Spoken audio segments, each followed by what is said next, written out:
This is an adapter I made so that I can charge USB devices and other things from a Ryobi ONE Plus battery. I've got several of these batteries because I've kind of gone all in on the Ryobi workshop tools and garden tools. So I thought it'd be quite handy if I'm going camping or any other reason to be able to charge devices off these batteries. So I made this. So it just clips on the top of the battery quite neatly, just like one of the tools do. And under here you've got a little voltage display, 18.2 volts. They go up to about 21 volts when they're fully charged. And I can just plug in any devices here to charge them up in the usual way. And also we've got the one on the top there. We've got the PD power delivery one, which I don't particularly use, on that top module as well. But on the front here I've got 4 more sockets, so I can very easily just plug in lots of things. I'm charging the little action camera there, that's charging. What else? I've got my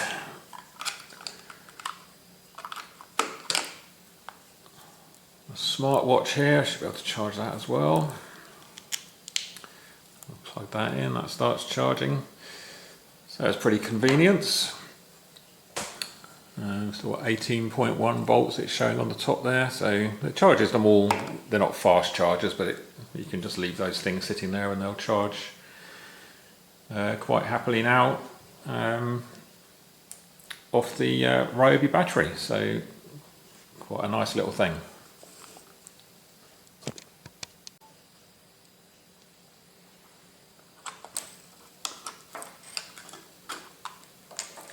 We'll get all this stuff out of the way and take a closer look at it.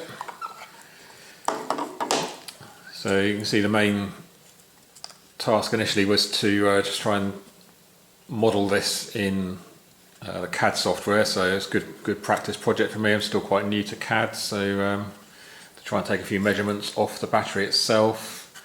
Just took a photo to get the shape of this main post here with the contacts on it. It's helpfully marked with the positive and negative on the contacts there, so this fits on there quite neatly. And I've even got the little tabs here so that the charger device does actually clip onto the clips on the side of the battery there, so it's fairly secure once it's on.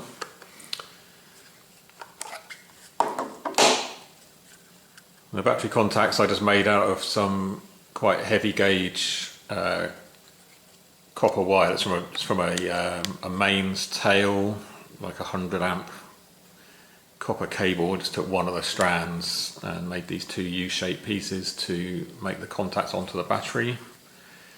It's a bit fiddly to get those to fit correctly. You can buy proper spring contacts that would fit in here and would be a better choice really to give a good contact onto the battery itself. But I was trying to do this on a shoestring budget. And then inside you can see that I've got 2 of these little USB, it's a buck converter to twin USB out power converter. So you can put anything up to 36 volts into these boards apparently.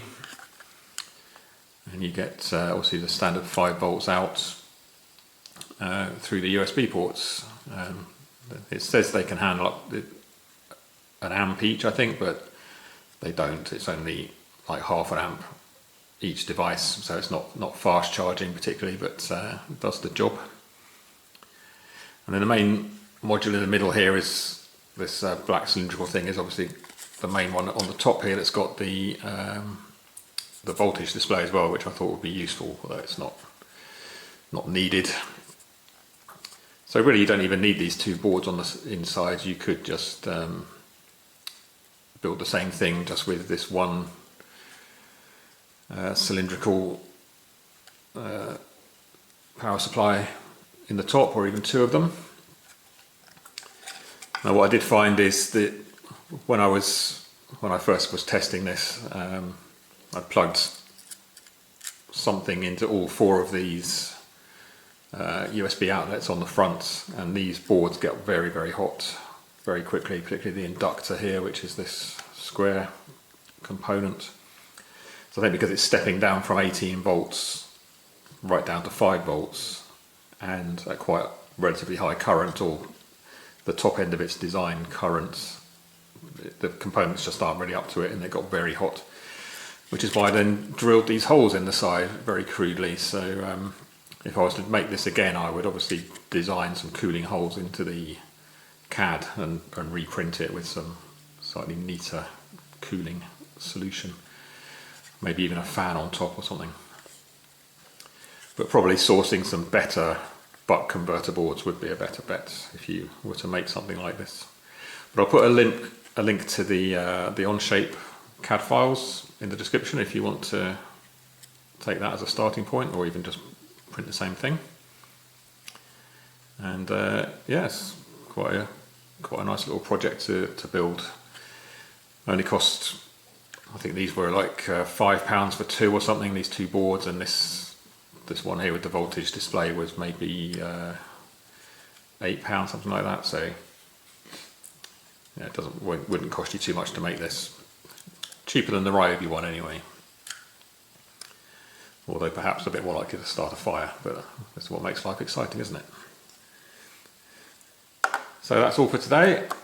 Hope you enjoyed that. Thanks for watching, and see you next time.